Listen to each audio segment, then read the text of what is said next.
time, and Tua Tagovailoa is winless in cold games. Both of those things came true. Follow the statistics, follow the history, and good things happen to those who do. The Pittsburgh Steelers at home defeat the Miami Dolphins 28-15 in a very big defensive-minded game. I want to start with a bunch of stuff that I noticed early on in this game and transitioning into the later stages. First and foremost, no TJ Watt for the Pittsburgh Steelers. I want to give a lot of credit to the defensive players for the Steelers. For example, if I'm looking at the side, got you, Tajay, I'll make sure to give that to someone. First and foremost, Alex Highsmith, I thought didn't have a great game, but had a solid game overall on that left edge. Big shout out, though, to the replacement for TJ Watt, Nick Herbig. He didn't get a lot of pressure, but I thought he had a solid day, rushing around the corners, putting the pressure on Tua in enough time to where the secondary could get their matchups done well. First and foremost, Asante Samuel Jr. was just brought up to the main squad this week because Darius Slay obviously was released. James Pierre, who's been our cornerback one for the past couple weeks, has been dealing with a lingering injury over the past week. Asante Samuel comes in, plays zone defense, which, mind you, all 15 of Tua Tagovailoa's interceptions this season have been to zone defense. Funny enough, Asante Samuel is playing a nice little, if you know your Madden, a nice blue to purple zone, playing that underneath flat and able to push up if the receiver does a deep corner, reads the route perfectly, follows Tua's eyes, follows the pass, and gets to the ball before Jalen Waddle gets a chance.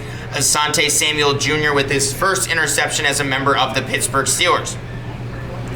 Now after that, I will say the Steelers offense did become very stagnant. I wasn't really impressed with what we were doing on first and second down a lot of the first half. I thought that the Dolphins were actually playing this game pretty okay, even with their offense struggling in turnover base. Not allowing the Steelers to get into field position to get field goals is a very, very important thing because I believe that the Steelers have one of the best special teams this season, specifically in our starting field position on a drive-to-drive basis. We actually saw it yesterday where both Boswell and Patterson, I think his name's Riley Patterson of the Miami Dolphins, yes, Riley Patterson, their kicker. Both of them actually missed a kick, so both teams got drives start at the 40. The only difference was the drive that the Steelers started at the 40 ended up in a touchdown in the third quarter, and the drive that the Dolphins started at the 40 ended in a punt.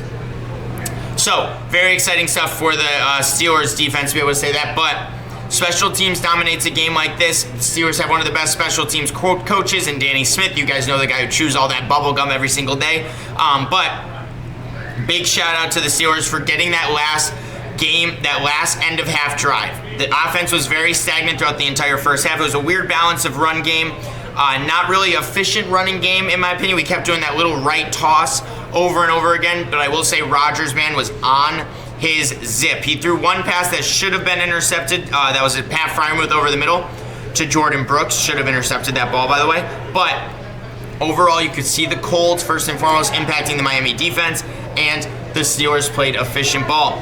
That end of first half drive that the Steelers ended in a touchdown made me very happy to see the Steelers not score a couple times. We had the ball. We could have scored. Jaylen Warren probably had a touchdown with about 1 minute to go in the half that would have given the Dolphins the ball back. But we forced them to waste all their timeouts by going down at the 1 yard line, which led to, with 20 seconds to go in the half, a QB sneak, or I guess you could call it a tush push for our tight end, Connor Hayward, who got 4 tush pushes on the day. I believe 3 out of 4 of them led to first downs, if not all 4 of them led to first downs. Steelers are playing hard-nosed football. That is a recipe for success. That is Cam Hayward's little brother, Connor Hayward. Yes, he is our tight end, I believe out of Michigan State. Yes, 6th-round pick out of Michigan State a couple years ago. Dude has had some sneaky good plays as a member of the Steelers. Now, I will say he's also had some sneaky, very bad plays as a member of the Steelers. Yeah, they do look pretty identical, Kenny. But, man, was so happy about that how the half ended. I knew we got the ball back to start the second half. And immediately we drove right down the field. Shout out to that pass from Rodgers to DK over the middle. Oh my gosh. By the way, before that even happened, Kenneth Gainwell breaks a 38-yard run off the right sideline, which ends in him almost throwing Minkah Fitzpatrick. It was kind of cool. Can't lie. It was kind of cool to see Kenneth Gainwell kind of give Minkah that extra little shove. You know, obviously we traded Minkah Fitzpatrick in the offseason for a couple guys. Was very happy to see that happen. And then right after that, it gets to a 3rd down and 6. Pat Freiermuth converts on a nice little underneath route, and bang, right after that, Rodgers to DK over the middle. If it was thrown within millimeters different, if that throw was millimeters off of where Rodgers put that ball, I don't think it's a touchdown. But DK, it falls into his hands. He immediately throws Minkah Fitzpatrick to the right. Minkah is out of the play, gets blocked by Calvin Austin. DK hits a back stiff arm and runs himself into the end zone. That play was awesome. That is so exactly what we drew up when we signed DK Metcalf to a $33 million a year deal, and we brought in Aaron Rodgers to be our quarterback this season. That is what we wanted. So to see that play happen, that exactly, Kenny, that is Pittsburgh Steelers football. Hard-nosed, get to your spots, get the ball to your good players, and get in the end zone. That was awesome, awesome stuff. That's when I kind of knew we had this game secured. We had a solid start. You know, the defense was playing well. We weren't allowing Tua to get going. Tua 4 sacks for 31 yards negated, taken. Very, very cool stuff. Was awesome to see that Jalen Ramsey sack. And I will say, Tua definitely held on the ball too long. But I did make a note of this. If you watch that sack that Ramsey had on Tua, a lot of people are going to say that Tua was rolling left because he saw the pressure left. That is wrong. Tua did not realize Jalen Ramsey was screaming down his neck that entire blitz. What he did realize was that the play design was a rollout left. You could see it right as he snapped the ball. He took 2 steps to his left and rolled out. That play was a designed left rollout. The thing was, the Steelers secondary had a wonderful, wonderful, wonderful game. Shout out to guys like Asante Samuel Jr., obviously with the interception. I thought Kyle Duggar played a good game. I thought Brandon Echols had a couple good plays in the beginning of this game. Joey Porter Jr. had his so close to an interception. We almost had 2 picks on the day, but JPJ could not bring that interception in. Overall, though, great up until that third quarter play for the Pittsburgh Steelers. Now, what made me really happy is this year the Steelers' run defense has been very on and off. Tomlin and Terrell Austin, defensive coordinator, very much went into this game saying because TJ Watt's not playing, we're going to bring an extra guy almost every single time, whether it was Patrick Queen, whether it was a DB, whether it was a different linebacker, such as this dude right here I had never really heard of before, Malik Harrison, who came in and played a great game for us. Number 50, Malik Harrison. We definitely prioritized stopping the run and said if we're going to lose, it's going to be because Tua Tagovailoa outplays the Pittsburgh Steelers. He couldn't. Devon Achane only 12 carries on the day for 60 yards. What kept happening was they try and give it to him on second down, and it wouldn't work.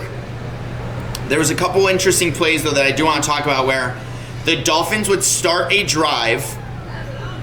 They would run the ball on first down and get upwards of 4 to 6 yards. Anywhere in between that 4 to 6 yards. It would be 2nd and 6 to 2nd and 4.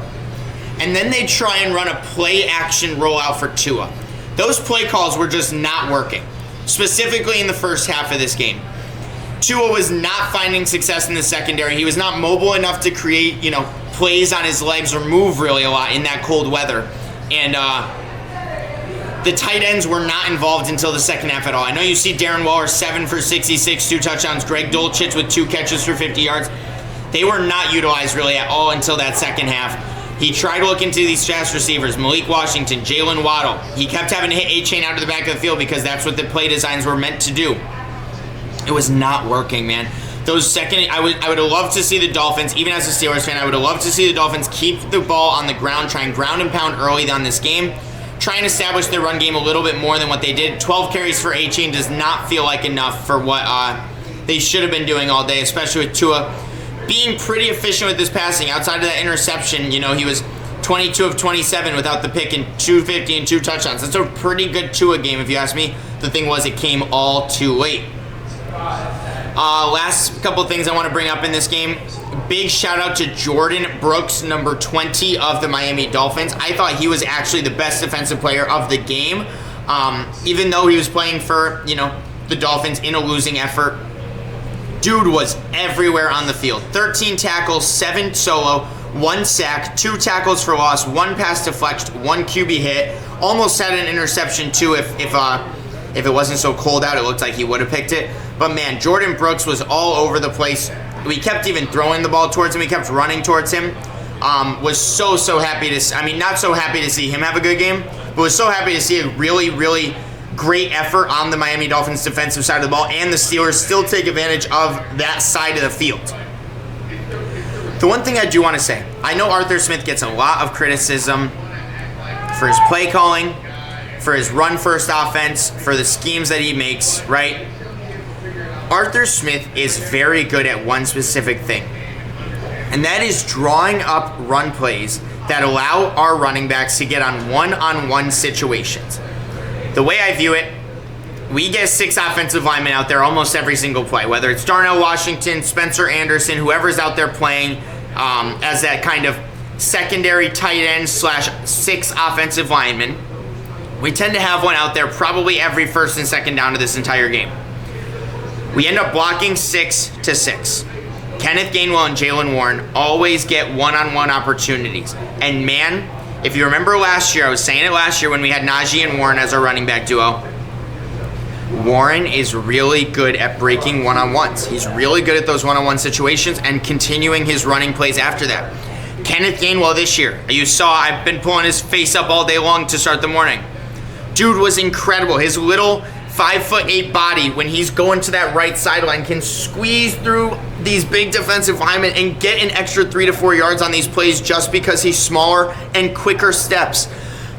Was so impressed with what I saw from the Steelers running backs. I know statistically Jalen Warren did not have the game that fantasy managers would have wanted him to have. 3 catches, 15 yards, 12 rushes for 33. It's not statistically what you want. But man, these running backs are good at breaking one-on-one tackles and continuing the plays on afterwards. And I'm so impressed to see, Kenneth Gainwell, who you right now, Eric is saying is better than Saquon Barkley. Kenneth Gainwell just consistently getting past these one-on-one situations with these bigger linebackers than with these cornerbacks that should be good at tackling. I was so impressed with what I saw all day from them. The play calling was good. We kept going for on 4th and shorts and converting. Finally, Tomlin, when the analytics say go, was going for it, not just punting the ball back. Early in the game, too, first quarter, we're actually going for it on 4th down. I was like, yes, this is what we want. This is how we assert aggression at home on a Monday Night Football game in Pittsburgh. And then, lastly, I cannot talk about this game more without saying the name of Aaron Rodgers. I barely have talked about him all day, but 23 of 27, 224 yards, 2 touchdowns, had a near interception, but outside of that, hit a beautiful Marquez Valdez-Scaling 14 or 19-yard touchdown on the left side of the end zone, who just absolutely routed up his man. Everyone was open. If you watch that play, Miami's secondary, I don't know what they were doing, but everyone was open.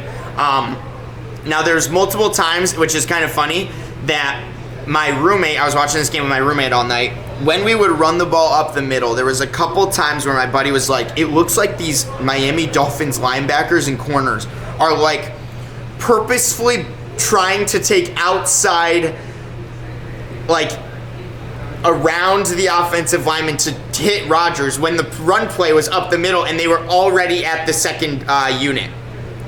It was kind of funny to watch that too, because if you watched a lot of this game, the Miami Dolphins defense, I know it looks like Brooks had a good game. Tyrell Dodson had a good game. Jack Jones had a couple good tackles. Minka had a couple good plays, had a couple bad plays too, but a couple good plays on defense.